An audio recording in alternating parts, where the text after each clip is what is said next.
You check your bank balance on the 28th of the month. Your salary hit the account 12 days ago, and it's already gone.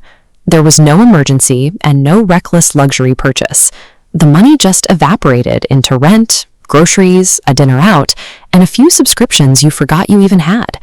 You earn significantly more than your parents did at your age, but while they built homes and savings on a fraction of your income, your higher paycheck barely covers the basics.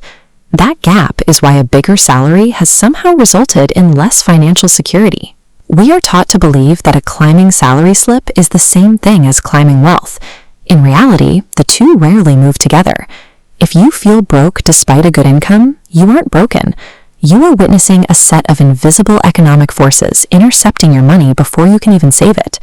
This chart explains the reality of real wages. The bottom line is a standard 8% annual raise.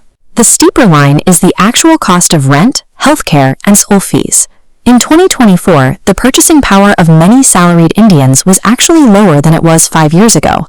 When the cost of living outpaces your hike, that raise is mathematically a pay cut wearing a disguise. You feel richer because the number went up, until the month-end balance tells you otherwise. To bridge that gap, households are borrowing at a massive scale. India's household debt has climbed to nearly half of the country's entire economic output, with a huge volume of that debt swallowing up the monthly income of middle-class families. This trap is built brick by brick through no-cost EMIs. First a phone, then a laptop, then a vacation. Each decision is small and manageable in isolation. Every EMI legally confiscates a portion of your future income. By the time 5 or 6 of these run simultaneously, a third of your salary belongs to decisions you made 18 months ago. The modern economy is structured to make you fund today's lifestyle by aggressively mortgaging future paydays. Inflation explains why the money is tight, but it doesn't explain why it's gone.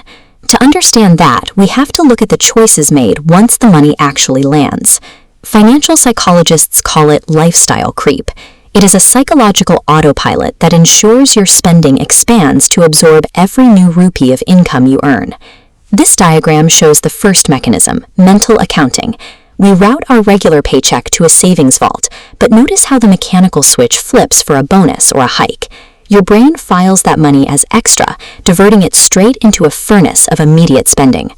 The second mechanism is hedonic adaptation. A luxury upgrade, like taking a cab instead of the metro, rapidly becomes your new foundational floor. The latch clicks into place, and you can never go back down without it feeling like a painful loss. Then there is social comparison. A higher salary moves you into new circles where the spending benchmarks are higher. You adopt the expensive habits of your peers without ever consciously deciding to. Without changing these behaviors, earning more doesn't fix the problem. It simply resets the same financial leak at a higher altitude. This is a national trend. India's gross savings rate has dropped to a 4-decade low because an entire generation is earning more money than ever before, but keeping less of it than almost any generation before them. You cannot change the inflation rate, but you can change how you respond to it. Start with the 1/3 rule. Add up every EMI and recurring commitment you have. If they exceed 33% of your take-home pay, you are no longer managing money, you are managing damage. You must cap these costs below that line to stay afloat. Second, automate the Gulta. When you get a raise, this outer ring of new income should never hit your checking account. Route it automatically into an investment vault before you see it. Third, use a 48-hour rule for any major purchase. A 2-day gap is usually enough time for the dopamine of an instant EMI to fade, revealing a want for what it actually is. True financial freedom isn't found in the number on your salary slip.